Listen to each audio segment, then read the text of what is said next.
Hello मेरे दोस्तों, मेरा नाम है अनूप कुमार कोरी और आज मैं आपके लिए एक ऐसा टॉपिक लेके आया हूँ जिसका नाम है एक्सेल। और जितने लोग मेरे व्यूवर्स हैं वो एक्सेल सीखना चाहते हैं, एक्सेल में प्रोग्रामिंग करना चाहते हैं, तो मैं एक सीरीज़ स्टार्ट कर रहा हूँ माइक्रोसॉफ्ट एक्सेल की, जिसमें मैं अभी प्रोग्रामिंग नहीं, बेसिकली एक्सेल को सिखाऊंगा। एक्सेल के कुछ ऐसे ऐसे पार्ट्स में सिखाऊंगा जो आपने शायद सीखे भी होंगे, हो सकता है कि नहीं भी सीखे होंगे, या आपने किए हों और अधूरा ज्ञान हो, तो उसको समझाने की मैं पूरी पूरी कोशिश करूंगा। और कहीं मैं लैग करता हूं तो डेफिनेटली आप तो बैठे हैं, आप मुझे कमेंट करके बताएंगे कि ये छूट गया, ये रह गया।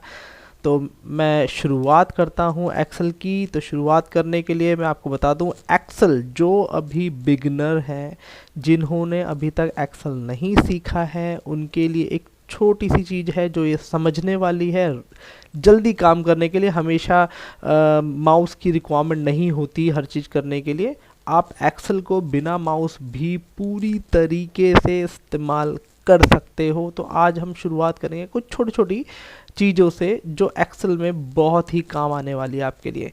तो सबसे पहले एक्सेल को ओपन करना हो, तो एक्सेल को ओपन करने के लिए सिंपल सी बात है, आप माउस से कैसे जाते हैं, इसमें गए, यहाँ पे आपने एक्सेल ढूंढा। यार इतना टाइम किसके पास है एक्सेल ढूंढने का? ठीक है, जिनको डायरेक्ट ओपन करना आता है वो तो यार महान है, वो तो बढ़िया है। ठीक है, जिनको नहीं आता, जो बिगनर है, उनको हम कैसे करें? तो सबसे पहला तरीका यहाँ पर, जिनके विंडो 10 है, विंडो 11 है, तो डेफिनेटली उनके यहाँ पर अपना एक बार आता है, यहाँ पर आप एक्सेल टाइप कर दो तो एक्सेल आपको यहाँ दिखने लग जाता है, इस पर क्लिक कर दो। राइट, अब मान लो ये तो हुआ, इसमें तो माउस इस्तेमाल हुआ। अब आप कहोगे यार आप तो बिना माउस के बता रहे हो, डेफिनेटली वही बताने जा रहा हूँ मैं। तो आपको विंडो आपकी, देखो मैं आपको बता रहा हूँ, आप यहाँ पर ऑन स्क्रीन कीबोर्ड को मैं ओपन करूँ तो मैं आपको ये दिखाता हूँ। ठीक है ना, आपको प्रेस करना है विंडो का बटन और प्रेस करना है आर का बटन, समझ गए? ये रन ओपन हो जाता है। अब मैं देखो इसको बिना माउस के ओपन करके दिखाता हूँ। विंडो प्लस आर जैसे ही हम प्रेस करते हैं तो रन का बटन आ जाता है। ठीक है ना, यहाँ पर आपको एक्सेल ओपन करना है, एक्सेल का एप्लीकेशन ओपन करनी है। हाँ, ऑब्वियसली एक्सेल को ओपन करने के लिए आपके सिस्टम के अंदर माइक्रोसॉफ्ट ऑफिस का कोई ना कोई पैकेज इंस्टॉल होना चाहिए, चाहे वो 2007 हो, 2013 हो, 2016 हो, 2019 हो, 21 हो, 365 हो, फलाना फलाना कोई सा भी एक वर्जन होना चाहिए जिससे आप एक्सेल ओपन कर पाओ। राइट, एप्लीकेशन ही नहीं होगी तो आप ओपन क्या करोगे? एक्सेल तो ओपन नहीं कर सकते ना। तो इसके लिए एक्सेल हम यहाँ पर टाइप करेंगे। ठीक है ना, ये एक कीवर्ड है जो आपको एक्सेल को ओपन करने के लिए काम आता है। हम इस पर क्लिक करेंगे, यहाँ पे एक्सेल ओपन हो गया। राइट, इसे हम कहते हैं प्राइमरी विंडो एक्सेल की, जिसके अंदर आप आते हो। अब देखो मैं माउस को परे कर रहा हूँ, आप यहाँ पे देख रहे हो अपने आप ही सिलेक्ट है। मैं ये कुछ नहीं, लेफ्ट और राइट की से आगे पीछे जा रहा हूँ। अब सिर्फ एंटर, जिस पे भी वो पहुँचना है, फिर उसके बाद एंटर। यदि नीचे आना है तो इसके लिए टैब प्रेस करो, देखो टैब जंप कर रहा है। ठीक है, अब इससे ऊपर नीचे कर लो। आपको बैक जाना है ऊपर ब्लैंक पर ही, तो शिफ्ट के साथ टैब प्रेस कीजिए। ठीक है, यहाँ पे चले गए, एंटर। ठीक है, अब इसको बड़ा छोटा करना तो ऑब्वियसली थोड़ा सा माउस की जरूरत पड़ेगी, नहीं तो आपके यहाँ पर भी ऑप्शन होते हैं, यहाँ भी माउस की रिक्वायरमेंट पड़ती है। ठीक है ना, ये बड़ा छोटा करने के लिए हम इसको मीडियम पे कर सकते हैं, बड़ा कर सकते हैं, छोटा कर, जो भी है जैसा आपको। मैं अभी थोड़ा और बड़ा कर रहा हूँ जिससे आपको दिखाई दे। ठीक है, ऐसा व्यू बड़ा करने की कोशिश कर रहा हूँ कि आपको कुछ टर्मिनोलॉजीज, छोटी छोटी चीज़ें जो आपको थोड़ी समझ आती रहे। तो मैं आपको ये बता दूँ, ये है मेन्यू बार, इनको तो हम सीखना शुरू करेंगे। तो डेफिनेटली ये हमारी पहली वीडियो है एक्सेल की सीरीज़ के अंदर। याद रखना, मैं एक्सेल की सीरीज़ स्टार्ट कर रहा हूँ। इसके अंदर जो लोग एक्सेल नहीं जानते हैं और एक्सेल सीखना चाहते हैं प्रोफेशनल वे में, राइट, उनके लिए मैं सीरीज़ डालता रहूँगा इसके अंदर। ठीक है, वो सीखते रहें। और कोई प्रोफेशनली इसको और अच्छे तरीके से सीखना चाहे तो मुझे मेरे कॉन्टैक्ट नंबर पे कॉन्टैक्ट करके डायरेक्ट सीख भी सकता है। मेरे स्टूडेंट बहुत अच्छा सीख भी रहे हैं और आगे बहुत अच्छी कंपनियों में लग रहे हैं। ठीक है, तो चलो शुरुआत करते हैं। अब इसके अंदर आप ये समझिए कि दीज आर दी सेल। अब सेल क्या होता है? सेल काइंड ऑफ डब्बा समझ लो, ठीक है ना, जैसे कि हमने सुना है कि सेल क्या होता है, ठीक है। सेल एक डब्बा होता है। अब इसको हम अब ध्यान से देखो तो इसको बड़ा भी कर सकते हैं, छोटा भी कर सकते हैं, अपने हिसाब से बड़ा छोटा कर सकते हैं। ये क्या होते हैं कि एक्सेल के अंदर, एक्सेल क्या है? कैलकुलेशन करने के लिए काम आता है, राइट। तो अब हम बात करते हैं सबसे पहले कि एक्सेल के बारे में सब जानते हैं यार, एक्सेल क्या काम करता है, तो मैं इसके बारे में ज़्यादा एलोबरेट नहीं करूंगा कि एक्सेल क्या है। सब जानते हैं एक्सेल कैलकुलेशन के लिए काम आता है, कैलकुलेटिव वर्क इसमें कर सकते हैं, चाहे अकाउंटेंसी वर्क हो या मैथमेटिकल कोई सा भी वर्क हो, इसके अंदर आप कर सकते हो, ठीक है ना। और इसके अंदर प्लस माइनस डिवाइड ये सब आपने किए मतलब सुने ही होंगे या किए भी होंगे, और जिन्होंने नहीं किए हैं तो उनको अब ये मालूम पड़ गया होगा। और करते करते मैंने मैं ज़्यादा डीप थ्योरी के अंदर नहीं जाऊँगा, क्योंकि मेरे को कोई एग्ज़ाम आपको दिलवाना नहीं है। आप सिर्फ बेसिकली प्रैक्टिकली सीखो कि इसकी ज़रूरत कहाँ है और किस तरीके से है, राइट। ज़्यादा डीप जाओगे खिचड़ी पक जाएगी, जो मेन काम है वो छूट जाएंगे, सिंपल, ठीक है ना। नहीं तो आप चाहो तो इसके अंदर सेल्स भी काउंट कर सकते हो यार, इतनी सारी सेल्स हैं। अब इसको करो, इसको काउंट करो, काउंट करने के बाद नीचे काउंट कर लो, तो इसको इनटू करोगे, इनको इनटू करोगे, ये हर एक नए वर्जन में बढ़ जाती हैं। तो इसलिए मेरे हिसाब से किसी भी एंगल से इसको याद करने का मेरे हिसाब से कोई औचित्य नहीं बनता, कोई भी फ़ायदा नहीं है, बेनिफिट नहीं है, ठीक है। तो आप सिर्फ ये समझो, सेल एक सिंगल वैल्यू के लिए काम आती है। कोई भी आपने वैल्यू डाली, जैसे मैंने यहाँ पे लिखा अनूप, आप इसके अंदर नाम भी लिख सकते हो, आप इसके अंदर न्यूमेरिक भी लिख सकते हो, ठीक है। अब एक चीज़ आपने देखी होगी, ये पहचानने वाली, सिर्फ पहचानने वाली, आगे जाके हमें मालूम पड़ेगी चीज़ें। जब भी हम टेक्स्ट लिखते हो तो लेफ़्ट टू राइट लिखा जाता है, और जब भी हम न्यूमेरिक लिखते हैं तो राइट टू लेफ़्ट शो होता है। लिखने के लिए वो लेफ़्ट टू राइट ही लिखा जाता है, बट जब वो शो होता है सेल के अंदर तो यहाँ दिखता है। यदि ये न्यूमेरिक ना होकर टेक्स्ट फॉर्मेट में होता तो ये यहाँ से दिखाता है। वो कब होता है मैं आगे जाके आप चीज़ें समझाऊंगा इसके अंदर, ठीक। अब इसके अंदर एक चीज़ होती है, इसकी अपनी डिफ़ॉल्ट थोड़ी प्रॉपर्टीज़ है, उसको समझ लो। 1 देन 2, राइट। इसको हमने सेलेक्ट किया, समझना, इसको सिलेक्ट किया तो अब यहाँ पे ध्यान से देखो, हर एक सेल के अंदर ना एक साइड में एक मतलब बॉटम साइड में, बॉटम राइट साइड के अंदर एक डॉट सा बना रहा है सेल के अंदर, जो सिलेक्ट सेल है, ठीक है ना। आप ध्यान से देखो, किसी में भी लेके जाओ तो एक सेल ऐसे ही सेम इसके अंदर भी दिख रहा है, इसमें भी दिख रहा है। अब इसको हम यदि सिलेक्ट करते हैं, सिलेक्ट करके और इस पे कर्सर लेके जाए, देखो ध्यान से, इस प्लस का साइन देखो, ये जो कर्सर बन रहा है हमारा प्लस के साइन का मोटा कर्सर, ठीक है। अब इस पे लेके जाओ तो एक पतला कर्सर प्लस का साइन बन गया, बस। अब अपने माउस को होल्ड करो और नीचे ड्रैग करो, अभी छोड़ना नहीं है माउस के क्लिक को, अब छोड़ दो तो देखो क्या हुआ, न्यूमेरिक बन गई। अब इसी प्रकार से मैं कहूँ एक नंबर ये रख दिया, एक नंबर ये रख दिया, ठीक। इसको हम करें, देखो गैप ले लेता है, 3 से 7 के बीच में 4 का गैप है, 7 के बाद फिर अपने आप ही 4 का गैप आ जाएगा, 11 में +4 प्लस, ऐसे करते गैप आते चले जाते हैं। ये एक पैटर्न है इसका। एक इसके अंदर ऐसे ही संडे मंडे आपको टाइप करना है तो सन प्रेस कर दो, या संडे पूरा प्रेस कर दो, ठीक है, ऑटोमेटिक ले लेगा नीचे तक, ठीक। ये अपने आप ही कैसे, इस डॉट से, इस डॉट को हम एक्चुअली नोड कहते हैं, क्या कहते हैं, NODE नोड, ठीक है ना, दिस वन नोड, तो इसको हम नोड कहते हैं। हाँ, यदि आपने अब कभी कभी ना बच्चों से बहुत गलती होती है कि वो 1 यहाँ डालते हैं, 2 यहाँ डालते हैं, सॉरी, ठीक है ना, और उसके बाद वो करते क्या है कि 1 को छोड़ देते, मतलब सेलेक्ट कर लेते हैं और उसको ड्रैग कर देते हैं, 1 ही बना जाता है, या 2 को सिलेक्ट कर लेते हैं और 2 ही 2 ही आ जाता है।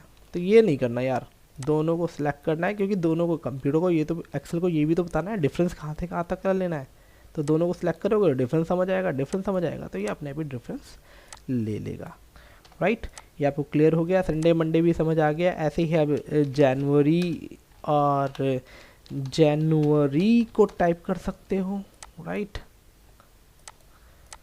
ये देखो अपने आप ऑटोमेटिक, डेट डालोगे तो डेफिनेटली डेट आ जाएगी, आज की डेट देखो हमारे कंप्यूटर में क्या दिख रही है, 13/9 तो मैं 13-9-2021 टाइप कर दूं और इसको मैं नीचे ड्रैग करूं तो देखो कुछ नहीं हुआ।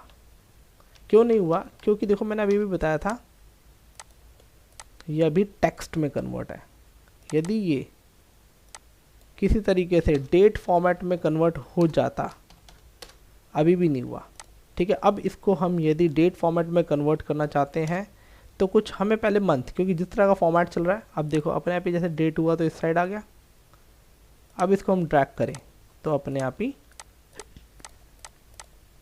समझ गए, एक्सेप्ट कर रहा है। तो ये डिपेंड करता है सारा फॉर्मेटिंग सिस्टम कि फॉर्मेट क्या है। फॉर्मेट नहीं, आप ऐसे ही इसमें टेबल प्रेस कर सकते हो, मतलब ठीक है, टेबल बना सकते हो आप यहाँ पर। जैसे हम 1 का टेबल, 2 का टेबल, देखो कितनी जल्दी टेबल बन जाता है इसके अंदर। यहाँ पे 2 का टेबल, यहाँ पे 4 लिख देता हूँ मैं बस।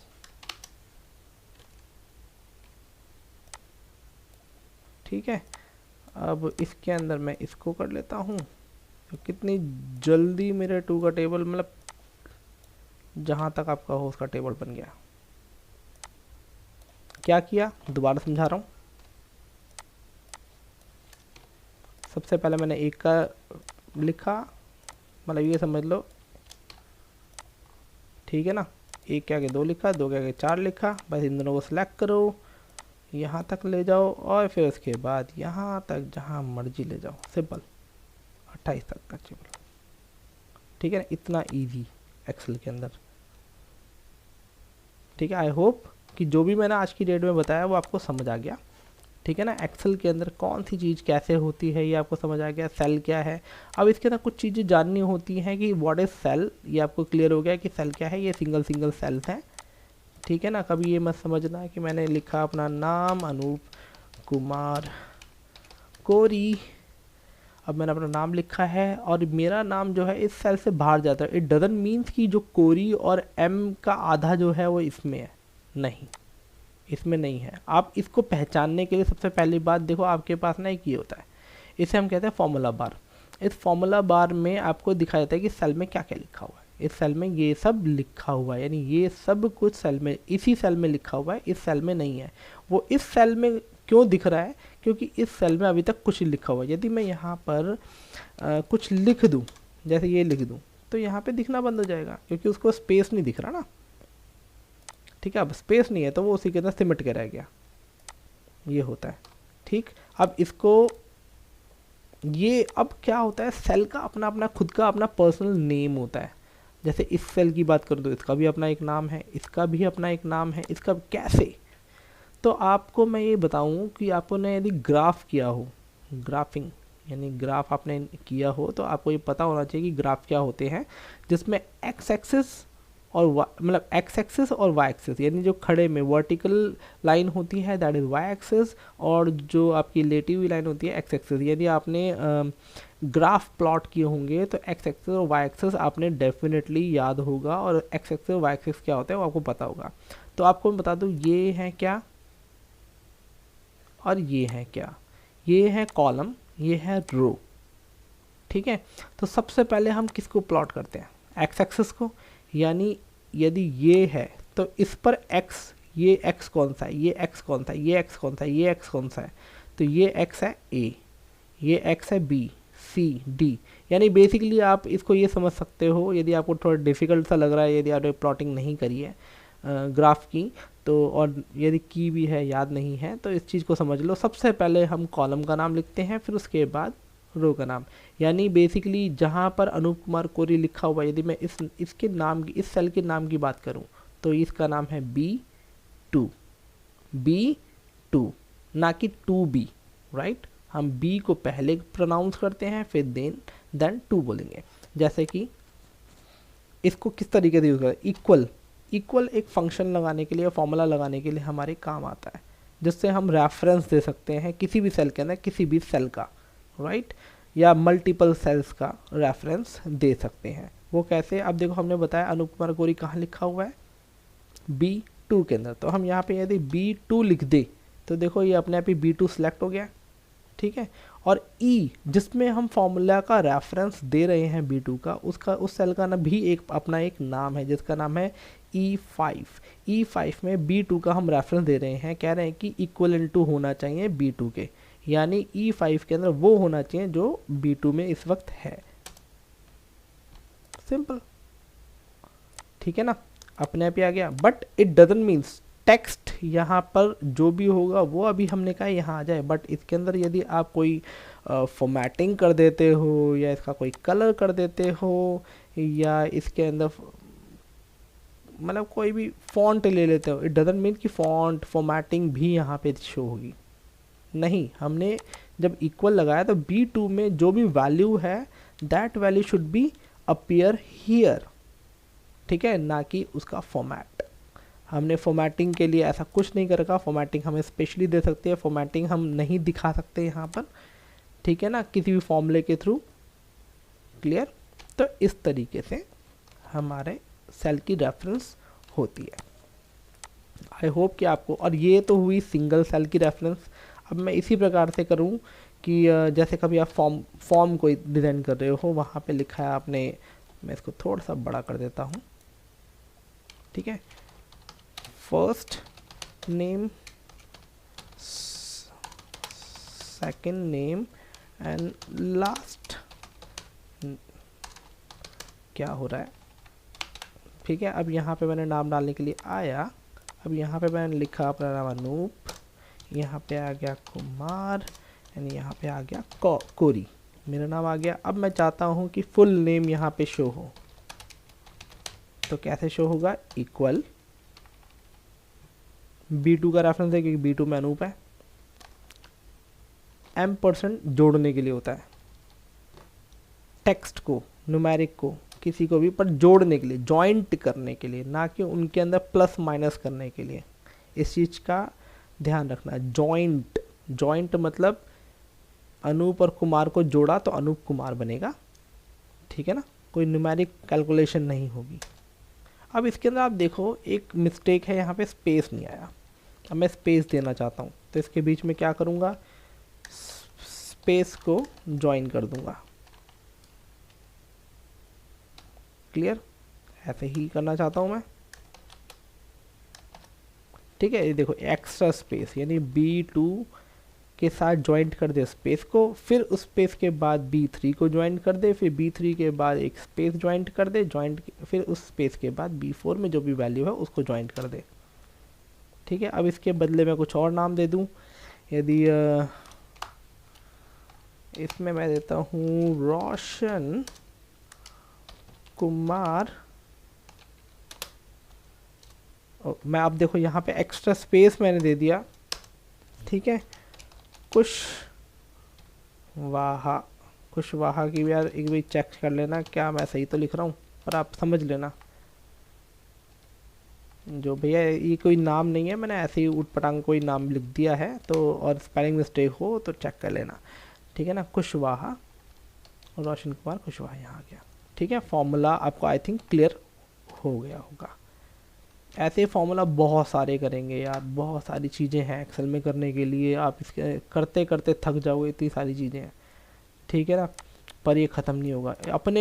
अपने में वर्ल्ड रखता है, यानी MS ऑफिस के अंदर यदि मैं सिर्फ एक्सेल की बात करूं या एक्सेस की बात करूं या पावर पॉइंट की बात करूं, इन तीन चीज़ों की मैं प्लेलिस्ट लेकर आऊँगा प्रॉपर एक्सेल की, जिसमें एक्सेल हुआ, एक्सेस हुआ, पावर पॉइंट हुआ, ठीक है। इसकी पूरी एक प्लेलिस्ट बहुत अच्छे तरीके से लेकर आऊँगा मैं, कि आप आगे किसी कंपनी में जाते हो और आपके वो काम आए, क्योंकि डेफिनेटली काम आएगा यार, कंपनियों में इसका बहुत काम होता है और इससे काम कर सकते हो आप, ठीक है। तो आज की ये पहली वीडियो है, आई होप कि आपको अच्छी लगेगी। यदि अच्छी लगी तो डेफिनेटली यार सब्सक्राइब करो मेरे चैनल को और मोटिवेट करो यार मुझे, मैं मोटिवेट होऊंगा तो डेफिनेटली आपके लिए और अच्छी वीडियो लाऊंगा। मतलब जितना मैं अभी सोच रहा हूँ हो सकता है उससे 10 गुना और बेहतर वीडियो लेकर आऊँ और ज़्यादा से ज़्यादा रिसर्च करूँ। इतने सालों से 17 साल हो गए मुझे पढ़ाते हुए, तो हो सकता है कि 17 साल का मेरा अनुभव आप ग्रैब करो यार। सिंपल सी बात है, मैं नहीं चाहता कि इसके अंदर मैं कंजूसी करूं, तो उसको यार बूस्टअप करो मेरे को, ठीक है। मेरे वीडियोस को लाइक करो, मेरी वीडियोस को सब्सक्राइब करो और शेयर करो, क्योंकि करोगे तो यार मेरे को बहुत अच्छा लगेगा, और फ्री में ला रहा हूँ यार, ठीक है ना, आप ही की नॉलेज के लिए। आपको कहीं जाना नहीं पड़ेगा किसी इंस्टीट्यूट में। मेरे को 17 ईयर्स का एक्सपीरियंस है, वो आपको निचोड़ यहाँ पर दूंगा, आपको बहुत फ़ायदा होने वाला है, ठीक है ना। मैं ऊट पटांग वीडियो नहीं डालूंगा, एकदम टू द पॉइंट और प्रिसाइज करके वीडियो डालूंगा, ठीक है ना। आपके लिए बहुत बेनिफिशियल होने वाले। चलो आपकी अब हम लेते हैं विदाई, बाय बाय। नेक्स्ट वीडियो में मिलते हैं इसी एक्सेल के एक और अच्छे और धमाकेदार वीडियो के साथ। Bye, take care.